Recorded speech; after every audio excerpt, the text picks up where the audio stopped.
Salut et bienvenue sur la chaîne Maths et Applications. Nous sommes à notre deuxième vidéo sur les suites et aujourd'hui nous allons parler des suites arithmétiques. À la fin de cette séquence vidéo, tu seras suffisamment outillé pour résoudre des problèmes de suite arithmétique. La première partie de cette vidéo est consacrée aux cours et la seconde partie aux exercices. T'es prêt? On commence alors avec la définition d'une suite arithmétique. On dit qu'une suite UN est arithmétique s'il existe un réel R tel que pour tout entier naturel n, on a ce schéma-là. En analysant de plus près ce schéma, on a U0, on a U1, on a U2 jusqu'à UN plus 1 en passant par UN. Pour passer de U0 à U1, on rajoute R. Pour passer de U1 à U2, on rajoute R. Donc à chaque fois pour passer d'un thème précédent à un thème suivant, on ajoute R.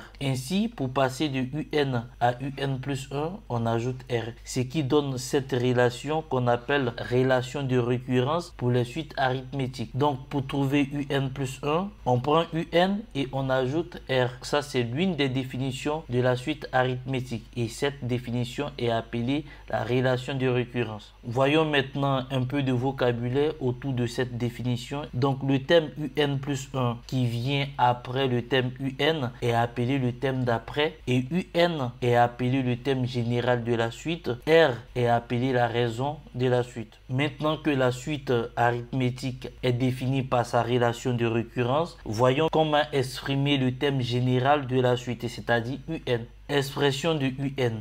Alors, on reprend le schéma précédent, sauf que ici, on n'a plus besoin de UN plus 1 parce qu'on veut trouver une expression de UN. Donc, pour passer de U0 à U1, on rajoute R comme précédemment, ainsi de suite. Maintenant, ici, ce qu'on veut faire, c'est de pouvoir passer de U0 à UN directement. Donc, pour le faire, il va falloir compter le nombre de R qu'on rencontre entre U0 et UN. On aura forcément N fois R, donc ce qui fait que UN égale à U0 plus NR. Cette formule est appelée la formule explicite et ça permet d'exprimer le thème général de la suite. Donc c'est la deuxième définition des suites arithmétiques. Alors je te demande de retenir ceci. Une suite arithmétique peut être définie par une relation de récurrence. Dans ce cas, on a une accolade et là on a le premier thème UN0. Donc N0 qui veut dire le rang initial en mathématiques. UN plus 1 égale à UN plus R. La formule qui permet de trouver le thème d'après à partir du thème précédent. Cette relation de récurrence est très pratique dans la modélisation. C'est-à-dire que cette relation, elle est puissante pour traduire une situation de la vie courante en modèle mathématique. La deuxième définition, c'est la formule explicite. Donc UN égale à UN0, le premier terme, plus N moins N0 multiplié par R. Dans le cas où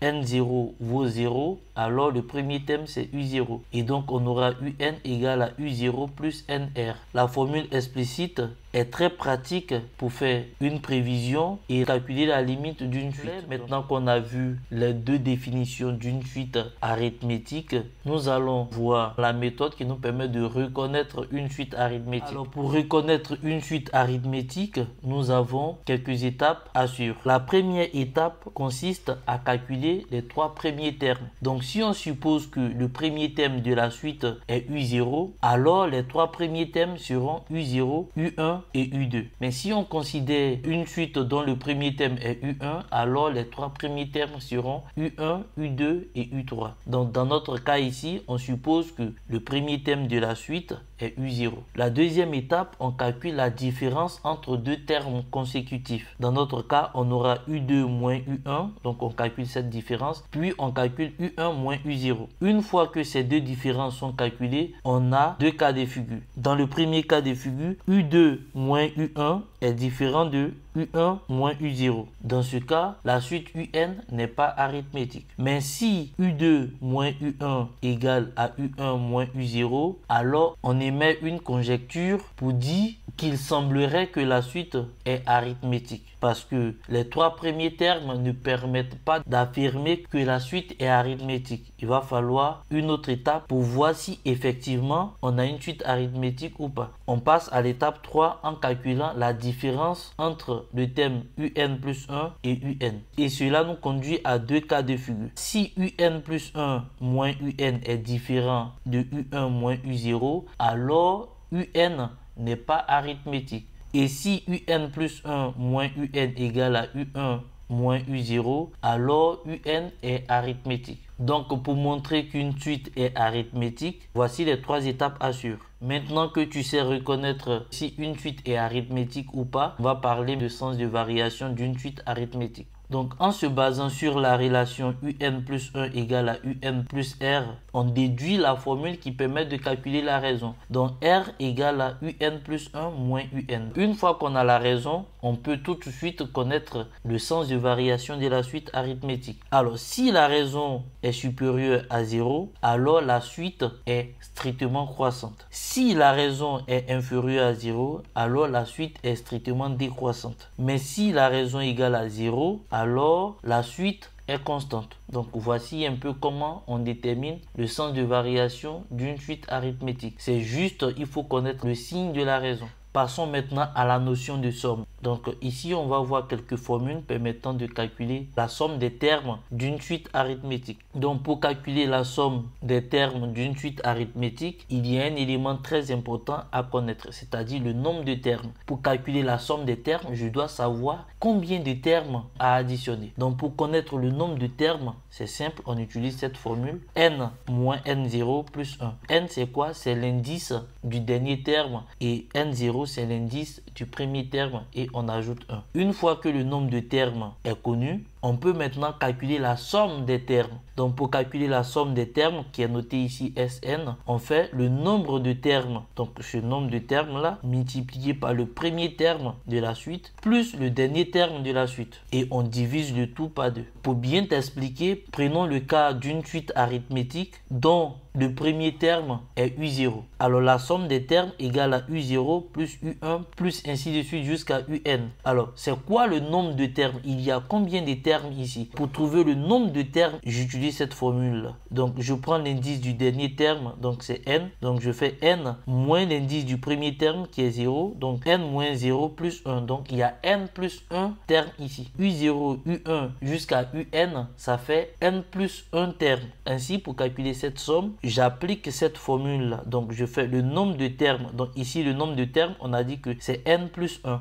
multiplié par le premier terme c'est u0 plus le dernier terme qui est un et je divise le tout par 2. Voyons maintenant la somme d'entiers. En utilisant les suites arithmétiques, on peut calculer la somme d'entiers. Donc par exemple, si je cherche la somme des n premiers entiers, alors j'utilise cette formule là, c'est-à-dire 1 plus 2 plus 3 plus 4 jusqu'à n, ça fait combien? Donc pour calculer ça, c'est simple, on a une formule ici qui nous permet de trouver la somme de ces n premiers entiers. Alors la formule dit quoi? Donc j'ai n, alors ce n correspond à quoi? Ce n correspond à la somme des termes. Donc ici 1 représente un terme, 2 représente un terme, n représente un terme. Donc pour trouver le nombre de termes, je fais le dernier terme moins le premier terme plus 1. Donc n moins 1 plus 1, ça fait n. C'est pourquoi ici j'ai n. Et maintenant j'utilise le dernier terme qui est n plus le premier terme qui est 1. Et je divise le tout par 2. Cette formule découle de la formule qu'on a vue précédemment concernant la somme des termes d'une suite arithmétique. Donc voyons un exemple d'utilisation de cette formule. Donc si on me demande de calculer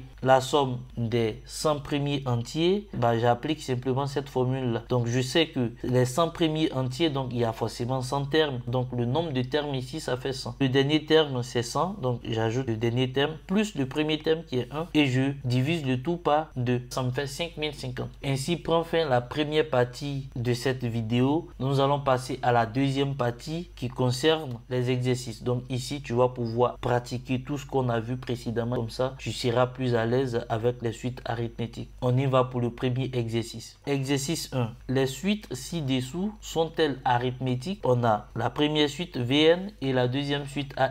On va utiliser la méthode qu'on a vue dans le cours pour voir si la suite Vn et la suite An sont des suites arithmétiques ou pas. On y va pour la première question. Alors petit a, on a Vn qui est égal à n carré plus 1. Donc l'idée ici, c'est de pouvoir dire si Vn est une suite arithmétique ou pas. Donc pour ça, on va commencer à calculer les trois premiers termes. Cette suite est définie pour tout entier naturel. Donc le premier terme ici, c'est V0. Donc V0 égale à 0 au carré plus 1. Donc V0 serait égal à 1. Voilà, donc ça c'est le premier terme. On va calculer le deuxième terme. Donc V1 égale 1 au carré plus 1. Et ça fait 1 plus 1 parce que 1 au carré ça fait 1. Donc on a 2. Donc V1 ça fait 2. On va calculer maintenant le troisième terme. Donc qui est V2. Donc V2 égale à 2 au carré plus 1. Et ça fait 4 parce que 2 au carré ça fait 4 plus 1 et donc ça fait 5. Donc V2 égale à 5. Ça, c'est la première étape. La première étape, c'est de calculer les trois premiers termes. C'est ce qu'on a fait. Dans la deuxième étape, on va calculer la différence entre deux termes consécutifs. Donc, pour le deuxième point, on va calculer V2 moins V1 et V1 moins V0. Donc, V2 moins V1, ça fait V2, on a trouvé 5 et V1, on a trouvé 2. Donc, ça fait 3. Donc, V2 moins V1 égale à 3. Maintenant, V1 moins V0 égale à 2 moins 1. Parce que V1 ça fait 2 et V0 ça fait 1. 2 moins 1 ça fait 1. Donc V1 moins V0 ça fait 1. On voit tout de suite que 3 est différent de 1. Donc on dira que comme V2 moins V1 est différent de V1 moins V0, alors la suite Vn n'est pas arithmétique. Donc cette suite n'est pas arithmétique. On passe à la deuxième question. Donc B a n égale n carré plus n divisé par n. On va utiliser la même méthode que précédemment. On va commencer à calculer les trois premiers termes et après chercher la différence entre deux termes consécutifs. Donc c'est ce qu'on va faire. Mais ici on peut déjà remarquer que si n égale à 0, on serait en train de diviser par 0. Et ça c'est pas bon en mathématiques. Donc ce qu'on va faire, on va dire que pour cette suite, n doit commencer par 1 et non pas par 0. Donc n est supérieur ou égal à 1. Ce qui fait que le premier terme ici, ça sera A1. Il n'y a pas A0 ici parce que tout simplement n doit être supérieur ou égal à 1. C'est la même méthode que précédemment. Donc on commence par calculer les trois premiers termes. On y va avec A1. A1 égale 1 au carré plus 1 divisé par 1. Et ça fait 1 plus 1 divisé par 1. Donc ça fait 2 divisé par 1, ça fait 2. Donc A1 égale à 2. On va calculer A2. A2 ça fait 2 au carré plus 2 divisé par 2. Donc 2 au carré ça fait 4 plus 2 ça fait 6. 6 divisé par 2 ça fait 3. Donc on a 6 divisé par 2 et donc ça fait 3. A2 égale à 3. On va maintenant calculer A3. A3 égale à 3 au carré plus 3 divisé par 3. 3 au carré ça fait 9. 9 plus 3 ça fait 12. Donc on a 12 divisé par 3. Et 12 divisé par 3 ça fait 4. Donc on a A3 égale à 4. Voilà, donc j'ai fini la première étape. J'ai calculé les trois premiers termes. Ce que je vais faire pour la deuxième étape, je vais calculer la différence entre deux termes consécutifs. On y va. Donc la deuxième étape, on va calculer A3 moins A2 et A2 moins A1. Donc on y va. A3 moins A2, ça fait 4 moins 3. Parce que A3 ça fait 4 et A2 ça fait 3. Ça fait 1. Donc A3 moins A2, ça fait 1. Et on va calculer A2 moins A1. Donc A2 moins A1, ça fait 3 moins 2. Parce que A2 fait 3 et A1 fait 2. Et donc ça fait 1. Donc A2 moins A1, ça fait 1. Et là, on voit très bien que A3 moins A2 égale à A2 moins A1. Donc cette condition est vérifiée. On peut émettre une conjecture. Il semblerait que la suite AN est une suite arithmétique. Mais ça suffit pas pour dire que la suite est vraiment arithmétique. Il va falloir passer à l'étape 3 qui consiste à calculer la différence entre le terme UN plus 1 et le terme UN. Donc c'est ce qu'on va faire maintenant pour l'étape 3. Calculons AN plus 1 moins AN. Pour tout N appartenant à N étoile, parce qu'on a dit que N commence à partir de 1. On a AN qui est égal à N carré plus N divisé par N. On peut simplifier cette expression en factorisant le numérateur par N. Donc on a N facteur de N plus 1 divisé par N. Donc on peut simplifier ces deux-là. Ainsi, AN égale à n plus 1. Maintenant qu'on a an, on va chercher an plus 1. Donc pour trouver an plus 1, je remplace ce n là par n plus 1. Ce qui me donne n plus 1 plus 1 parce que ce n est remplacé par n plus 1. Finalement, j'obtiens an plus 1 qui fait n plus 2. Donc j'ai an et j'ai an plus 1. Je vais pouvoir faire la différence. Donc an plus 1 moins an, ça fait n plus 2 moins n plus 1. Du coup, an plus 1 moins an, ça fait n plus 2 moins n moins 1. Et donc, on voit très bien que les n vont se simplifier. Et on a 2 moins 1, ça fait 1. Donc, on a an plus 1 moins an qui fait 1. Et on voit très bien que 1, c'est aussi A2 moins A1. Parce que quand on a calculé A2 moins A1, on a trouvé 1. Alors, on dira que comme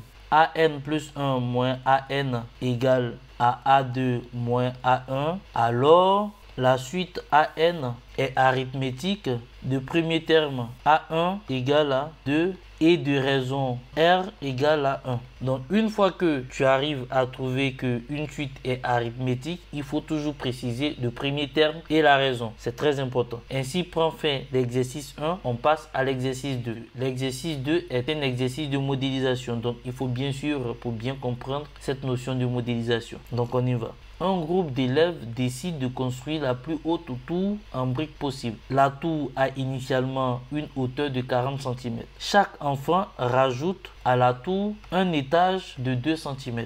On note UN, la hauteur de la tour en centimètres après le passage de n enfants. Ce qui veut dire que U0 égale à 40. Tout simplement parce que initialement, la tour fait 40 cm. Donc U0, ça fait 40. La première question, on nous demande de déterminer la valeur de U1. La deuxième question, exprimer UN plus 1 en fonction de UN. Après, on demande d'en déduire la nature de la suite, UN. La troisième question, exprimer UN en fonction de N. La quatrième question, quelle est la hauteur de la tour après le passage de 15 enfants? La dernière question, combien faut-il de passages pour que la tour mesure 1 mètre? Donc, on va répondre à toutes ces questions. On y va pour la première question.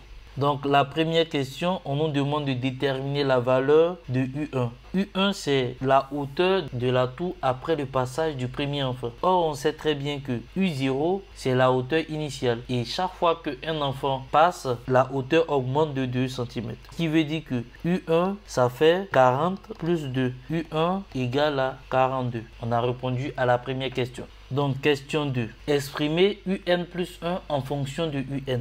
Alors ici, il faut bien comprendre que UN, d'après ce qui est dit dans le test, représente la hauteur de la tour après le passage de n enfants. Donc ce qui veut dire que UN plus 1 représente la hauteur de la tour après le passage de n plus 1 enfant. Donc ce qui fait que UN plus 1 égale à UN plus 2. UN plus 1 va venir rajouter 2 cm. Donc ça fait UN plus 2. Après, on nous demande de déduire la nature de la suite UN. On voit très bien que cette relation respecte la relation de récurrence d'une suite arithmétique qui est de cette forme-là. UN plus 1 égale à UN plus R. Donc ici, R c'est 2. On dira que la suite UN est arithmétique de premier terme. U0 égale à 40 et de raison R égale à 2. On passe maintenant à la troisième question où on doit exprimer UN en fonction de N. Donc trouver le thème général de la suite. On y va. Exprimer UN en fonction de N. On connaît bien la formule explicite d'une suite arithmétique qui est donnée par UN égale à UN0 plus N moins N0 multiplié par R. On va juste remplacer N0 par 0 parce que le premier rang de la suite c'est 0 et remplacer le R par 2 parce que la raison ça vaut 2 et donc UN0 ça correspond à U0 et ça sera égal à 40 parce que U0 vaut 40. Donc en se basant sur ces informations, on peut écrire que UN égale à 40 plus 2N. Voilà l'expression du thème général de la suite en fonction de N. Alors pour la question 4, on nous demande de calculer la hauteur de la tour après le passage de 15 enfants. Donc question 4, on doit calculer U15. Donc on sait que UN égale à 40 plus 2 multiplié par N. Donc si on cherche U15, on remplace le N par 15, ça va faire 40 plus 2 fois 15, ça fait 40 plus 30 qui fait 70. Donc U15, ça fait 70. Donc ce qui veut dire que 70 cm correspond au passage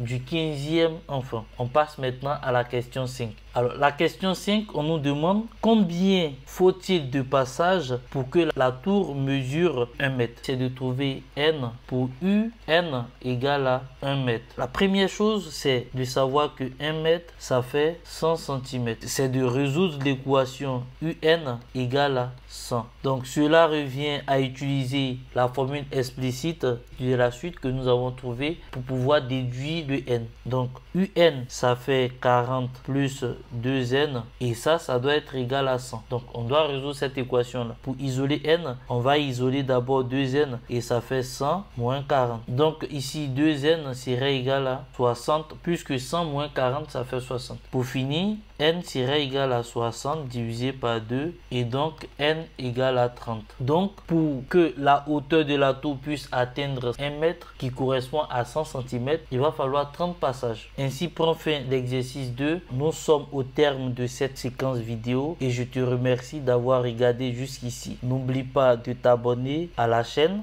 de partager la vidéo et de laisser un pouce bleu. Dans une prochaine vidéo, nous verrons les suites géométriques. Sur ce, à très bientôt.